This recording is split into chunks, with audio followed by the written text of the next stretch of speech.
Hello friends, today we are going to take a rose cutting and make a new rose bush out of it. It's pretty simple to do, just need a few supplies. I recommend pruning shears instead of scissors. Scissors crush the plant and pruning shears do not. It's very important. We always need our Miracle-Gro, or any brand really, powder or liquid, fast root, rooting hormone.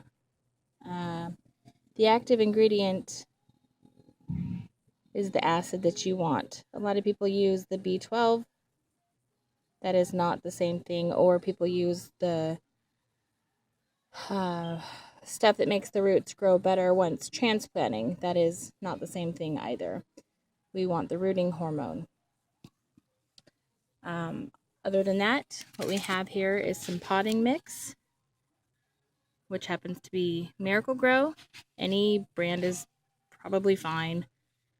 And mixed with some cactus starter. But I personally like Miracle-Gro. I think it does its job better than most. So this is the rose bush I'm going to select from today. Just real quick, I was actually going to do this rose bush, but there's not that many great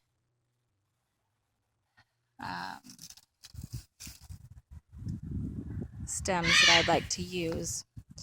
So that being said, I think I'm going to use this one that's a much healthier bush and a lot of nice options. Now, I think I'm going to use this one right here. It has several spots on them, so that should take very well. There's another one. So, what I want to do is we're going to come in here, and I'm actually going to cut it. You only really need a couple buds, but I like to have a little bit more than that. So what I'm going to do, because we're probably going to cut it right there anyway, so I'm going to cut it right here. So it's pretty big, and notice it's about the size of a pencil. So let's go ahead and cut this carefully. Okay, so we cut that right at the point. And we actually could get a couple cuttings out of this, but I think for showing purposes, well, we might make a couple. So see how there's so many buds on there, and this has been around for a season or two, so it's not new growth and it's not old.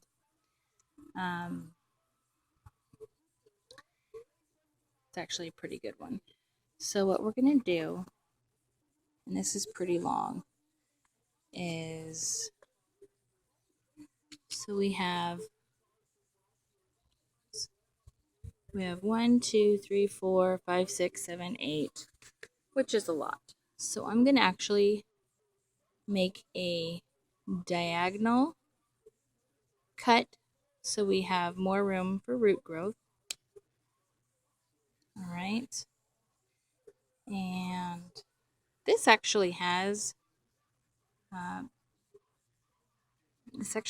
buds at the bottom, so you could technically plant this if it was done right and see what happens, but I'm probably not going to. So we're going to remove the leaves from the buds from here to here for now. So all this needs to be cut with prune shears off. Once it's cut off like this, you want to go back over and make sure those where the bud comes out, you want to go back over it and actually cut it flat against the stem on all of them. So you take this and just cut it off so it's flat and that little knob is not there. Okay, so now that that's done, this is almost prepared perfectly. What I like to do is then down here, just injure it a little bit around the flower, bottom like this, because what happens is it will callus over, sorry, it will callus over and then root. So what I'm going to do is just a little bit more of what I was showing you.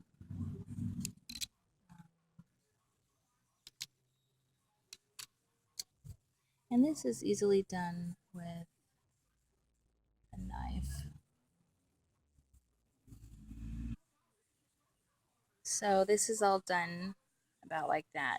Some people cut the bottom. I don't. I don't think you need to. It's a personal decision what you want to do. So I do not. Now you may think, okay, I can just put it in like this, all is well, and it will root. Wrong. What happens is if you leave this, there's not going to be enough energy to root. It's all everything's going to go to producing these flowers and the leaves. So while you don't want to get rid of every leaf, because you need something to pull in nutrients from the sun, we are going to get rid of a bunch of this. And what you're going to do was what I would do is we're going to take off that bud, obviously, and we're going to take off that bud. Okay. And yes, sadly, we're going to take off the flower as well. But you can still enjoy this. This is actually a great smelling flower. You can do a lot with it. Okay, so that leaves us with something like this. It's looking better to plant, but we still need some work to do. You're going to want to take off that long stem where the bud was and that stem. So you want just your main stem. Also, I would pull off any leaf that is connected to those stems you're going to cut and leave one leaf on for the sun to pull in its nutrients. So let's go ahead and manicure these tops and I'll show you what that looks like. Alright, so what we did, and I like to do flat on top and like I said, slanted on bottom. Just a personal preference. Sometimes too, people don't like to do flat on top because rain can pool on it right here and rot it out. However, this looks like a great transplant ready to go. So what we're going to do is we're going to get a pot ready. We have a couple different options, and I'm thinking this little pot will do just fine. I always keep all the pots my new plants come in, or sometimes you can find them on the internet or paper for free, and they work great if you're into doing this kind of thing. So let's fill up this pot with our mixed good soil. Okay, so that is all good. And I like to make sure that the soil is already wet, which it is, before I stick the rose in it, because if you put the rose in and then water it, you'll wash away your rooting hormone, which kind of defeats the purpose. So then you just put a hole with a pencil, a pen, your finger, whatever, in there. And then, so as far as your rooting hormone goes, you never want to dip the rose or whatever you're doing directly in here, because if there's bacteria on this, you're going to contaminate your whole thing. So because I got kind of a bigger one, I'm going to just put the rooting hormone everywhere that is on the buds to try and get roots started on one of these. So we're basically just covering that whole bottom. Now if you do the normal 2 buds, you don't need to go this high up. This is just the way I do it. I've had a lot of luck doing it this way, and that's what works for me. So let's just should look something like this. I'm just gonna make sure I didn't miss any part. Okay, so this is actually done, and you can see that it's covered in it and the bottom is covered. So what you'll do is you're gonna stick it in the hole, and then you're gonna lightly cover it up. Okay, and so there you have it. And what you're gonna do is you're gonna want to keep it moist, not overly wet, and definitely don't let it dry out. You can put a 2-liter Coke bottle over this, and a nice window seal works well. You can keep it outdoors if you're in the right climate and just keep it sprayed. This leaf is probably going to fall off at some point. As long as your stem is green, then you are being successful. It usually takes a few weeks to root, and one way to check that is after a couple weeks, if everything looks appropriate, hold it carefully, dump it upside down, and check for roots. Sometimes if you're having good luck, you can see them coming out the bottom.